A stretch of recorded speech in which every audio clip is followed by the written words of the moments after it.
ജിത്തു. ഞാൻ ജർമ്മനിയിൽ നിന്ന് ഇവിടെ കേരളത്തിൽ വെക്കേഷന് വന്നതാണ്. വീട് കോട്ടയത്താണ്.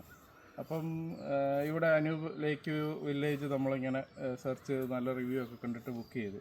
അപ്പോൾ ഇവിടെ വന്നപ്പോൾ തൊട്ട് ഇതിൻ്റെ മാനേജർ കിച്ചുവായിരുന്നു നമ്മുടെ കൂടെ ഉണ്ടായിരുന്നു. അത് പുള്ളി എല്ലാം വന്ന് കാണിച്ച് തരികയും പിന്നെ നമുക്ക് വേണ്ട എല്ലാ കാര്യങ്ങളും സെറ്റ് ചെയ്ത് തന്നിട്ട് പുള്ളി പോയി. ഇതെന്ന് പറഞ്ഞു കഴിഞ്ഞാൽ റോഡ് ആക്സസ് നല്ല രീതിയിൽ ഇവിടേക്ക് വന്ന് വണ്ടികളൊക്കെ കിടക്കുന്നുണ്ടല്ലേ, അങ്ങനെ കയറി. എന്നാൽ റിമോട്ടായിട്ട് നല്ല പ്രൈവസി ഉള്ള ഒരു പ്രോപ്പർട്ടി. ലേക്ക് ഫ്രണ്ട് ഇവിടെ വന്നിട്ട് നമ്മൾ വന്ന് കഴിഞ്ഞിട്ട് കുറേ മണിക്കൂറുകൾ ജസ്റ്റ് ലേക്ക് നോക്കി മാത്രം ഇരുന്നാൽ കിട്ടുന്ന ഒരു ഫീല്, അതാണ് എനിക്ക് ഏറ്റവും ഇഷ്ടപ്പെട്ടത് ഇവിടെ.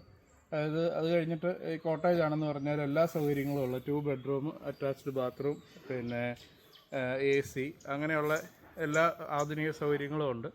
അപ്പോൾ നമുക്ക് അത് അങ്ങനെയെല്ലാം ഉള്ള കാര്യങ്ങൾ ഈ ഒരു നേച്ചറിൽ വന്ന് ഏറ്റവും നന്നായിട്ട് എൻജോയ് ചെയ്യാൻ. പിന്നെ എന്ന് പറഞ്ഞു കഴിഞ്ഞാൽ സീ ഫുഡിൻ്റെ അവൈലബിലിറ്റി. ഇന്ന് രാവിലെ ഇവിടെ വള്ളക്കാർ വല കൊണ്ടുവരും. അപ്പോൾ അവിടെ പോയി നമുക്ക് നേരിട്ട് തന്നെ ലേലം വിളിച്ചും മീനുകൾ, കരിമീൻ, ഞണ്ട്, കൊഞ്ച്, അങ്ങനെയുള്ള ഇവിടുത്തെ സീ ഫുഡിൻ്റെ എല്ലാ വെറൈറ്റിയും ഏറ്റവും ഫ്രഷ്. അതായത് അഷ്ടമുടിക്കായലിലെ മീനുകളുടെ ടേസ്റ്റ് ഷെഫ് പിള്ളേപ്പോലുള്ള വിദഗ്ധർ പറയുന്നുണ്ട്. അപ്പോൾ ആ സാധനം നമുക്ക് ഫ്രഷായിട്ട് കിട്ടുക എന്നുള്ള ഒരിത്. പിന്നെ ഞങ്ങൾ ഇന്നലെ വന്നു കഴിഞ്ഞിട്ട് ഇവിടെ അടുത്തൊരു ഫിഷ് ഫാമുണ്ട്. അവിടെ നല്ലൊരു എക്സ്പീരിയൻസ് ആയിരുന്നു അവരവിടെ ചെയ്യുന്നതും. പിന്നെ അവിടെ അവർക്ക് നല്ല ഊണും ഭക്ഷണങ്ങളൊക്കെ അവിടെ തന്നെ അറേഞ്ച് ചെയ്ത് തരും.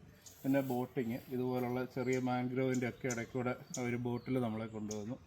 അങ്ങനെ കേരള ടൂറിസത്തിൻ്റെ കേരളം എന്ന് പറഞ്ഞാൽ നമുക്ക് മനസ്സിലായി ആദ്യം പച്ചപ്പും ഈ കായൽ, തെങ്ങുകൾ, അങ്ങനെയുള്ള ആ ഒരെണ്ണത്തിൻ്റെ കംപ്ലീറ്റ് പാക്കേജാണ് എനിക്ക് ഇവിടുന്ന് കിട്ടിയത്.